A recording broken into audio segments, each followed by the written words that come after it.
بسم اللہ الرحمن الرحیم۔ السلام علیکم۔ آج ہمارا اسلامیت کا لیکچر ہے۔ اپنے اسلامیت کی بکس اوپن کر لیں۔ آج ہم لوگ دیکھیں گے اپنا باب چہارم اخلاق و آداب کا سبق، بڑوں کا ادب، صفحہ نمبر 35۔ بڑوں کا ادب۔ دین اسلام میں ہمیں بڑوں کا ادب کرنے کی بہت تاکید کی گئی ہے۔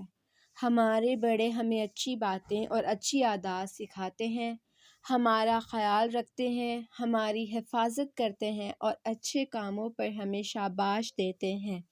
ہمیں ان سب کا ادب کرنا چاہیے۔ نبی کریم صلی اللہ علیہ وآلہ وسلم کا ارشاد ہے، اس شخص کا تعلق ہم سے نہیں جو ہمارے چھوٹوں پر رحم نہیں کرتا اور ہمارے بڑوں کا ادب نہیں کرتا۔ بڑوں سے سلام میں پہل کریں، بڑوں کا نام لے کر نہ پکاریں، اپنے گھر کے بزرگوں کی ان کے کاموں میں مدد کریں، راستے میں گزرتے ہوئے ان کے آگے نہ چلیں، اپنے والدین اور بڑے بہن بھائیوں کی بات مانیں۔ جب ہم بڑوں کا ادب کرتے ہیں تو وہ ہمیں خوش ہو کر دعا دیتے ہیں۔ اللہ تعالیٰ بھی ہم سے خوش ہوتا ہے۔ ہمیں چاہیے کہ ہمیشہ بڑوں کا ادب کریں۔ نیکسٹ ہمارے پاس ہے چیپٹر کی مشق، درست جواب کا انتخاب کریں۔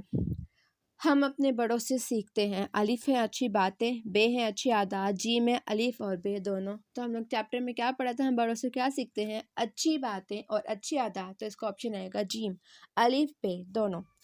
دوسرا ہے بڑوں سے ملے تو سب سے پہلے کریں کیا کرنا چاہیے؟ سلام، بات، نصیحت۔ تو ہمیں پتہ کیا کرنا چاہیے؟ سلام، تو ہم الف کو ٹک کریں گے، ہمارا رائٹ آنسر ہے اسلام۔ بزرگوں کی مدد کریں، الف باتوں میں، کھانے میں یا کاموں میں۔ کس چیز میں مدد کرنی چاہیے؟ کاموں میں، تو آپ جیم کو سرکل کریں۔ نیکسٹ ہمارے پاس ہے مختصر سوالات کے جواب دیں۔ ہمارے بڑے ہمیں کیا سکھاتے ہیں؟ کیا سکھاتے ہیں ہمارے بڑے؟ ہمارے بڑے ہمیں اچھی باتیں اور اچھی عادات سکھاتے ہیں۔ فرسٹ لائن میں اس کا آنسر گیون ہے، تو آپ اسے مارک کر لیں۔ سیکنڈ کویسچن ہے، نبی کریم صلی اللہ علیہ وآلہ وسلم نے بڑوں کے احترام کے بارے میں کیا فرمایا؟ کیا فرمایا تھا نبی کریم صلی اللہ علیہ وآلہ وسلم نے؟ اس شخص کا تعلق ہم سے نہیں جو ہمارے چھوٹوں پر رحم نہیں کرتا اور ہمارے بڑوں کا ادب نہیں کرتا۔ سو اسے آپ کویسچن نمبر 2 کا آنسر مارک کر لیں۔ لاسٹ ہمارے پاس ہے، ہم بڑوں کا ادب کرتے ہیں تو وہ خوش ہو کر کیا کرتے ہیں؟ وہ خوش ہو کر کیا کرتے ہیں؟ ہمیں دعا دیتے ہیں۔ تو یہ ہمارے پاس کیا ہے؟ کویسچن نمبر 3 کا آنسر آپ اسے مارک کر لیں۔ دین ہمارے پاس ہے خالی جگہ پر کریں۔ ہمارے بڑے ہمیں ڈیش سکھاتے ہیں۔ کیا سکھاتے ہیں؟ اچھی باتیں اور اچھی عادات۔ بڑوں سے ملے تو سلام میں ڈیش کریں پہل۔ ہمارے بڑے ہماری ڈیش کرتے ہیں مدد۔